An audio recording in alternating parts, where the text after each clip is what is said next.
Fluda gave the same warning every time they came here. Still, knowing what was beyond the door, they couldn't crack a smile. Across this threshold was the ultimate undead.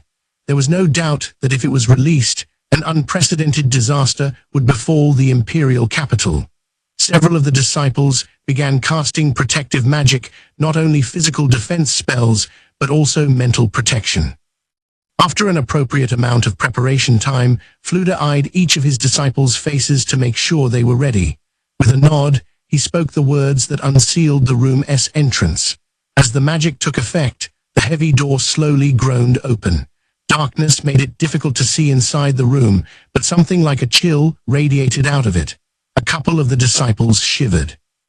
Even with magic items to protect them from environmental effects, the sheer hatred of the living that emanated from inside was enough to make their blood run cold. An audible gulp resounded throughout the hall. "Let us go." At Fluda's signal, magic light created by the disciples chased the darkness from the room. The banished gloom seemed to gather at the edges of the light and grow even deeper. That's what it felt like. With Fluda in the lead, the party entered the room. The presence of death hung in the air. It wasn't a very large room, so the light shone to the back almost immediately. Against the far wall was a giant pillar. It stretched up to the ceiling and was shaped almost like a gravestone. It drew the eyes, but something else drew them even more strongly, the thing immobilized and crucified to it. The undead's whole body was bound in chains. These chains were far thicker than a human thumb, so it was completely restrained. The ends of the chains were secured to the cobblestone floor. Huge iron balls were also attached to the undead's hands and feet. Nothing would have been able to move under those conditions. The incredibly thorough restraints showed how wary the casters were of this opponent. It was why even after seeing those fat chains, some of the members of the party had lingering concerns. They thought, couldn't it easily break through those chains and escape? It looked like a knight clad head to toe in black armor, but it definitely wasn't human. The first thing one noticed was the being's hulking physique. It was well over 6 feet tall.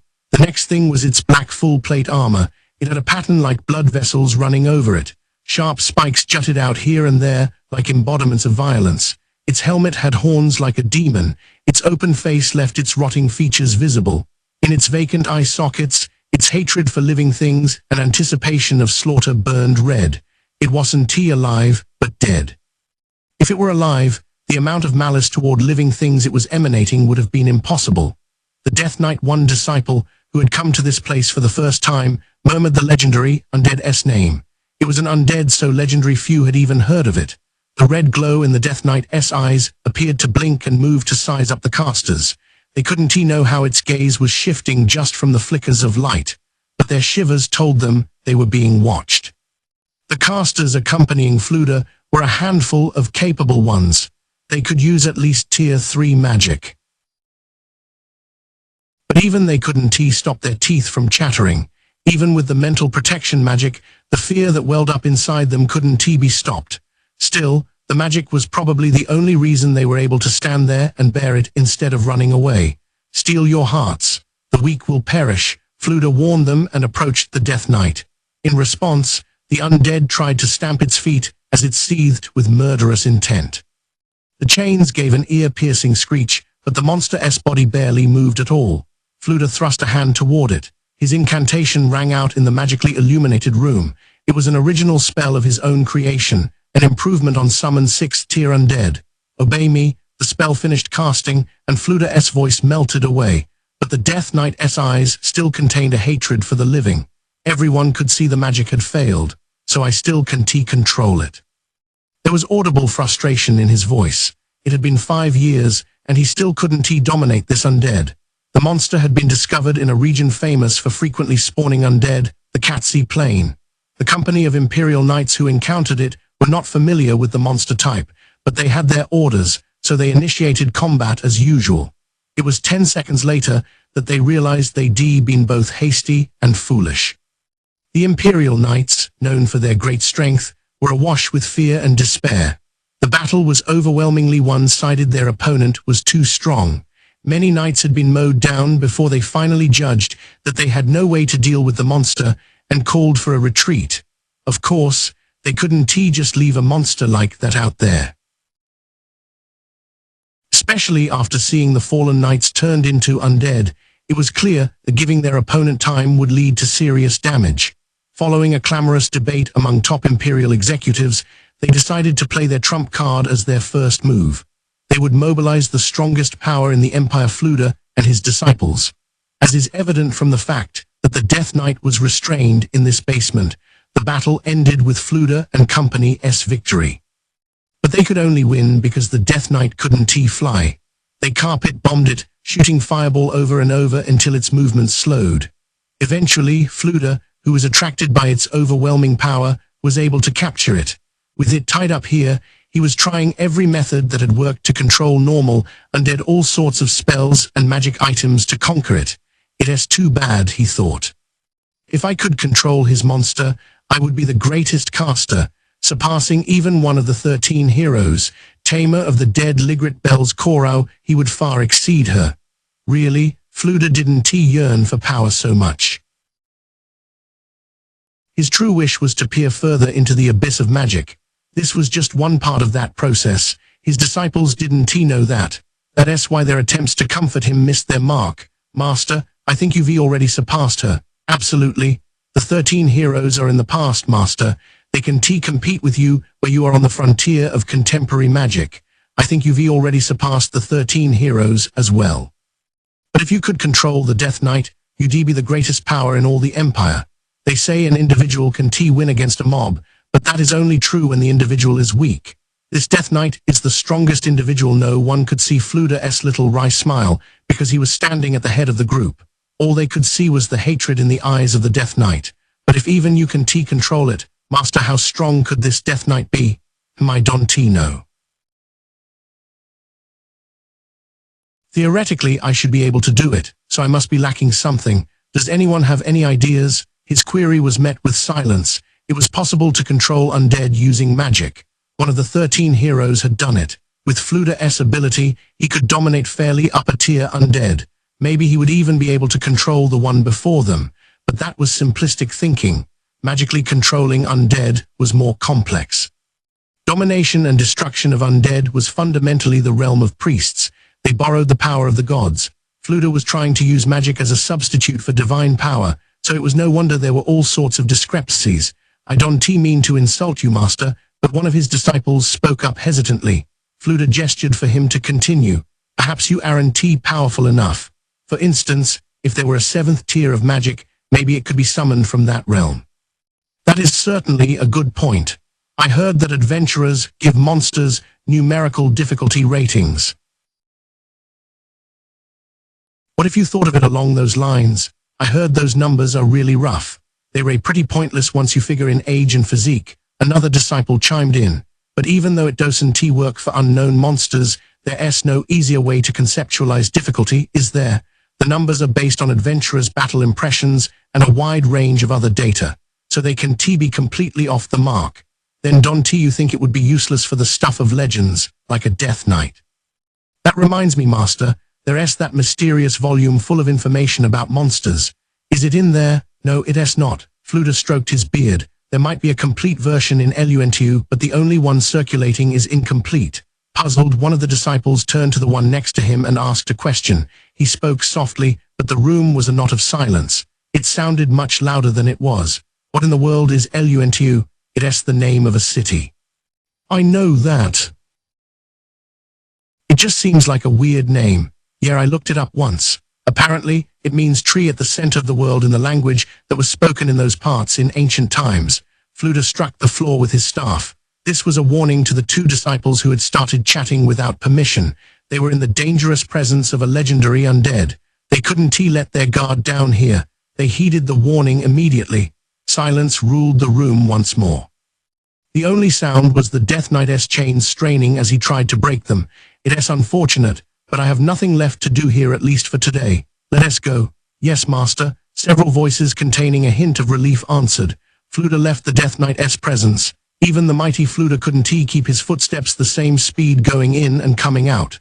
That gaze pounded his back. His footsteps quickened in spite of himself. That went for his disciples as well. As Fluda walked through the darkness, he recalled his disciples' earlier conversation. Luntu, the capital of the country the 8 kings of avarice had built. It was the only of its cities still standing. It was also the city defended by the 30 city guardians. They were equipped with incomparably powerful magic armor. If the magic items left behind by the 8 kings of avarice are really still there, thought Fluda, I could probably use them to advance my skills. They were fantastic magic items. No one could acquire them except the 13 heroes. A dark flame flickered in Fluda's heart. The 13 heroes, heroes of old. Even though he should have been powerful enough to stand among them, they were permitted, yet he was not.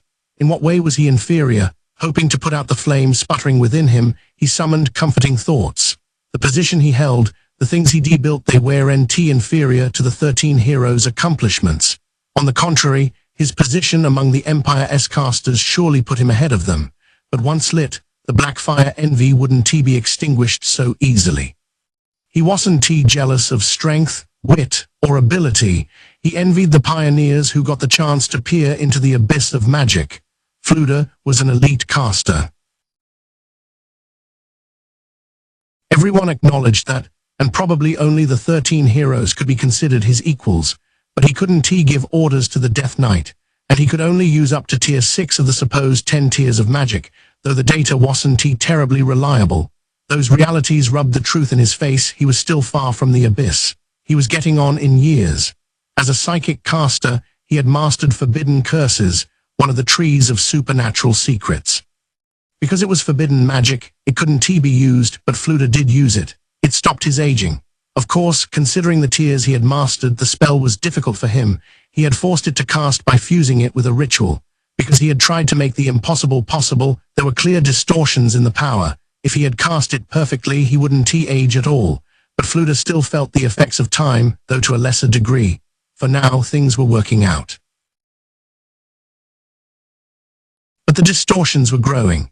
Eventually the spell would fail.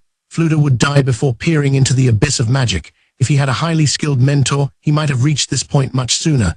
But no one had come before him. He was forced to blaze his own trail. He took a casual look at his disciples, the ones who were following him. This fueled his envy, and it grew. He was more skilled than anyone present, but how old had he been when he reached the level his disciples were at now? He didn't even need to think about the answer. He had definitely been older. What a difference between having a predecessor and not. Why did he have no master? Fluda tried to crush his usual thoughts with others. It was fine. His name would go down in history as a pioneer. All the great casters who came after him would owe their success to him. His disciples were his treasures, and if one of them surpassed him, their power would be his as well. As Fluda consoled himself, he turned his thoughts to a specific disciple, although she wasn't with him anymore. I wonder what tier she could have reached. Arch-Ebril thought she was an outstanding girl. She mastered tier 2 at such a young age. She had already begun tier 3. If she had kept going at that pace, she probably would have reached Fluda's level eventually, but for some reason she had needed to quit. At the time, he thought she was so foolish. He felt only disappointment. That was a mistake. Maybe he let a big one get away. Where is she now? He almost wanted to try to find her. If she could use up to tier 3, he could probably promise her a decent position. But he had things he needed to do. Fluda recited the words to open the heavy door. Like the disciples surrounding him, once he stepped outside, he breathed in and out a few times. The atmosphere in the room, filled with the Death Knight's imposing presence, was heavy. Even though they'd been breathing, it didn't quite feel like the air had been reaching their lungs. Master, a deep, thick voice called out to him. It was one of his leading disciples. He was also a well-known adventurer. Because of his experience, he was made a deputy director of facility security matters. What happened? Is it an emergency? No, not an emergency. Some adamantite adventurers are here requesting an audience with you. Fluda gave the man a dubious look. He hadn't made any appointments. As the top caster in the Empire, Fluda had a lot of work to do. Adding to that the time he set aside for his personal magic research, he had no free time. He couldn't just nod his head yes, because someone wanted to see him. The only person in the Empire he would see without an appointment was the Emperor, but dismissing them outright would be too hasty. Adamantite rank adventurers were heroes. Despite being individual actors, They couldn't be ignored, not even by the great caster Fluder. He couldn't treat them coldly when he might need to request them to procure rare items for him. Is it Argenti? Or the 8 Ripples? He named the 2 Adamantite rank adventurer teams from the Empire, but the disciples shook their heads.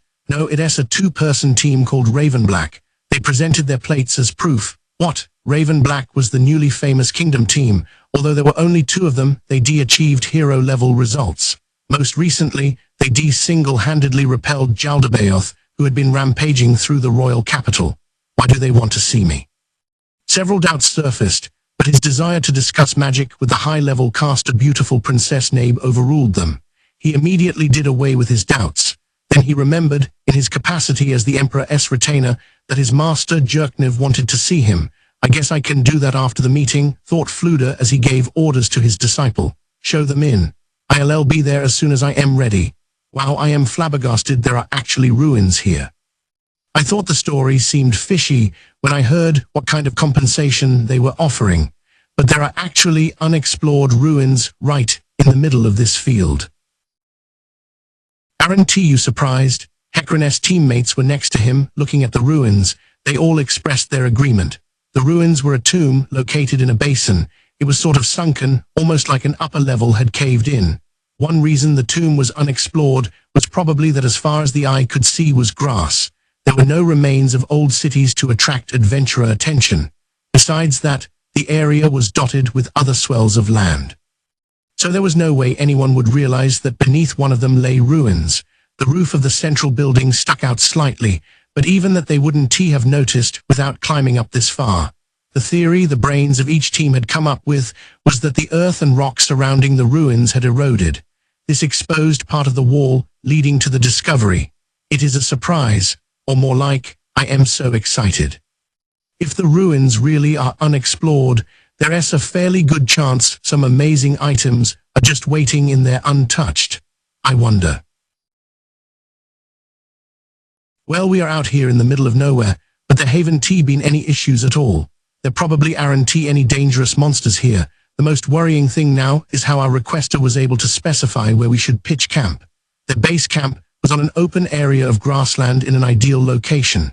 No one would be able to see them from a distance, because the surrounding hills blocked all lines of sight. If they were careful with lights, it would be very difficult to spot them. That was precisely what made it so alarming. Really, though, how did the Count know about this spot? The most likely explanation was that he had been looking for somewhere in the area to pitch a base camp for some reason. If that were the case, a lot of things made sense, but it also caused new questions to spring up. Why would he, an imperial noble, need to build a base camp in this out-of-the-way place in the Kingdom's territory at that? I heard there's a big underworld organization in the kingdom. Pretty sure they called the 8 Fingers. Apparently, they up to a whole bunch of horribleness. I heard they even smuggling things into the Empire. A thief I know was grumbling that they so powerful in the kingdom that if anyone tries to investigate them, it blows up in their face. Emina commented after Arch. She was smoothing her hair, which was blowing around in the wind. Robadick sounded bothered. I've heard talk of narcotics as well. Drugs are wonderful if used effectively, but when people make them into products that prey on the weak, I can only feel disgust. He couldn't help it that his voice rose slightly. Okay, we're done speculating about baseless rumors and chatting about things that don't have to do with the job at hand. Besides, when Arch looked him up, she said he didn't seem like the type who would do something likely to get himself purged, right? Hecarin reminded everyone of that, ignoring Arch's murmured protests. She didn't have enough sources. He could have been sneaky and concealed things. Well, I think you all know this, but of course we do.